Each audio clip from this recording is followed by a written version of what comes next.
Oklahoma hosts Iowa State on Saturday at 7. The Sooners will once again begin the month of November with no margin for error. Right now, the Sooners still have each of their team goals in front of them. Among them, win a fifth consecutive Big 12 title and earn selection into a third straight and fourth overall appearance into the college football playoff to have an opportunity to play for a national title. While the loss to Kansas State in OU's last outing is alarming, the Sooners believe they've had more than enough time to correct mistakes made to run the table in their next 4 games, beginning with Matt Campbell's Iowa State. But 5-3 ISU presents its own unique challenges. The Cyclones also got a win the last time they visited Norman. That was the first of just 5 losses Lincoln Riley has endured in 36 games as a head coach. OU knows the quality of team coming into Norman this weekend. It's really no secret. Statistically, the Cyclones are the second best passing offense in the league at just over 328 yards passing per game and are as stingy in points allowed as the Sooners are at just under 23 points per game. The ISU defense features a capable front seven with linebackers Mike Rose and Marcel Spears filling gaps behind a defensive line that could give Oklahoma's offensive line problems. ISU quarterback Brock Purdy has passed for more yards, 2,567, than Heisman hopeful Jalen Hurts, 2,469, through 8 games this season.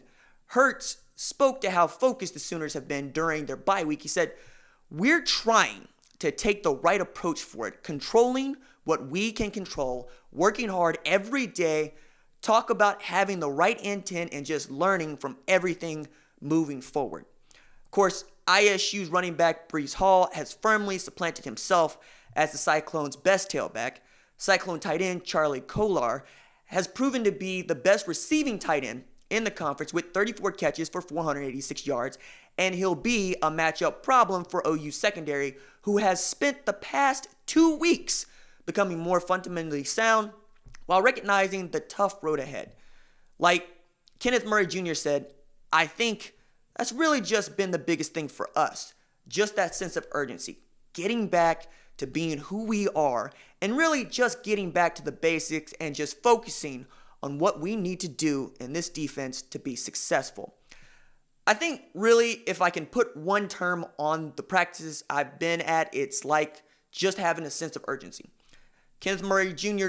putting a nice word on it. Urgency is a good word to build around for the Sooners because it delivers the message that being 1-0 on Sunday morning is all that matters if OU wants to continue to push for championships this season. And if they get there, perhaps defense coordinator Alex Grinch might be gone just as quickly as he arrived. Would the likes of Florida State be wise to look at Grinch? I think it would. When Oklahoma beat Texas in October, the win felt more like a statement about who Grinch is and what he's capable of, rather than a signature victory bandied about on TV and radio for the sake of proving number 9 OU belongs in the college football playoff conversation. That's because the game was about OU's defensive dominance against the Longhorns team that looked outclassed, outplayed, and outworked by a defense that sacked UT quarterback Sam Ehlinger 9 times and roughed up bigger, faster receivers with aggressive secondary play.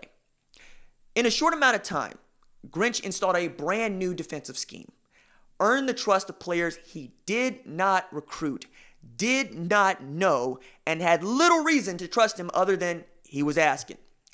Through winter training, spring football, summer conditioning, and preseason preparation, he coached them hard and demanded effort above all else. With the exception of a poor performance against number 20 K-State, Grinch produced results from a defense that was widely ridiculed as one of the worst in the Power 5 just a year ago. After giving up an average of 33 points per game in 2018, Grinch's defense has cut that average to 23 points per game and held opponents to 31 or fewer in 7 of 8 contests, gave up 48 to K-State. This isn't the first time Grinch has produced a great defensive turnaround in a short amount of time. In his only other stint as the defensive play caller at Washington State, he took over a Cougar defense that had given up 38.6 points per game in 2014. In his first season at Wazoo, Grinch's defense gave up just 27.6 points per game. By the time he left Wazoo, his defense ranked inside the top 35 units in the country. At Oklahoma, he's building another solid unit with the Butkus Award semifinalist in Kenneth Murray Jr. and a Bednarik Award semifinalist in nose tackle Neville Gallimore. But those are all results on the field. When you hear Grinch speak, you hear a man who sounds like a head coach in waiting. Two of Grinch's teammates at his alma mater, Mount Union, in Jason Kendal at Toledo and Matt Campbell, of course, at Iowa State, have already received head coaching opportunities. For Grinch, it just seems like a matter of time. Perhaps that time could come with the ouster of Willie Taggart at Florida State. While he doesn't have ties to FSU, that could also work in his favor and in the favor of Noles fans. The talent is rich in the state of Florida, we all know it, and the program would certainly use his focus and resolve to deliver wins, I think. What's outstanding about Grinch, though, is his ability as a change agent. At OU, his brand is already growing because of the national significance of the program, and he's demonstrated an ability when he's had time and effort and his team to complete and take over control of a defense that he no longer had control over when he took the job.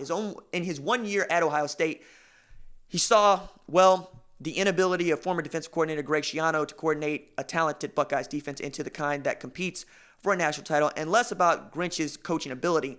We all know that Ohio State had the talent. Just take a look at what they're doing now. At a high-pressure post like Florida State, Grinch's demeanor fits as he's displayed an attitude of hyper-focus, attention to detail, and is skewing the noise that comes with helping steward one of the jewels of college football in OU. I'd say don't be surprised if FSU gives Grinch a hard look, but reports out of Tallahassee have another man who wore an OU visor on the sideline in Norman as the number one target for Florida State. That'd be Bob Stoops. WXTL reports the announcement for his hire could come as early as the end of this week or early next week, and that a deal is really close to being done. It goes on. Along with Stoops taking over as head coach, sources said Kendal Briles will remain on staff as offensive coordinator, while Jim Leavitt would be retained as defensive coordinator. The source went on to say that keeping Briles on staff as offensive coordinator could turn into a head coach in waiting role. Stoops is 59 and would want to groom a successor before he retires. If this sounds familiar, that's because it is. Bob basically just got done handing over a job where he groomed an offensive coordinator and stuck him with the existing defensive coordinator. But Briles isn't Lincoln Riley. Oklahoma isn't Florida State. But it would make sense for FSU to think that plan could work. It's basically what happened when Jimbo Fisher took over for Bobby Bowden with a lot less hostility. That move yielded a national title, but at what cost? We all know Bob won 10 Big 12 titles and one national title in 18 years at OU. This is the part where I add Bob whipped Florida State 13-2 in a national title game where Torrance Marshall famously came to get his boys Heisman back. Bob was a 6-time Big 12 Coach of the Year and has seen his share of assistants whom have worked for him promoted to take over FBS programs. And just like him, they want their own controls. By the way, didn't he just take over as head coach and general manager of the XFL's Dallas Renegades? As a budding sexagenarian, he still collects a check from OU, has a kid playing football for the Sooners as a wideout and punt returner, and has been happier than a hobo sleeping in Egyptian cotton since retiring. He ain't going to FSU, but for trying Florida State, I don't blame you. But what about Bob? What did he say about all this? In an interview on Fox Sports Radio in September, Bob said, "Well, we'll see. I believe when I stepped away, if I wanted to continue to coach in college, I would have stayed at Oklahoma. I just felt I had run my course there and, just needed some time and space of my own. And I got that. Right now, I'm excited about the adventure going into the XFL. Starting from scratch is really exciting as well. So we'll see where it leads. I know everybody loves to, they want to define your life from year to year. and everybody always wants forever and never. And I don't know how you ever say what you want in that. You just never know what the good Lord is going to bring. Now, is that still true?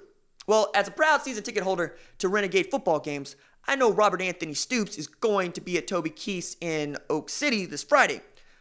We'll all have time to ask him. And here I was thinking, OU Iowa State wouldn't yield any drama. I am so happy to be wrong. All right, that's it for me. Deuces.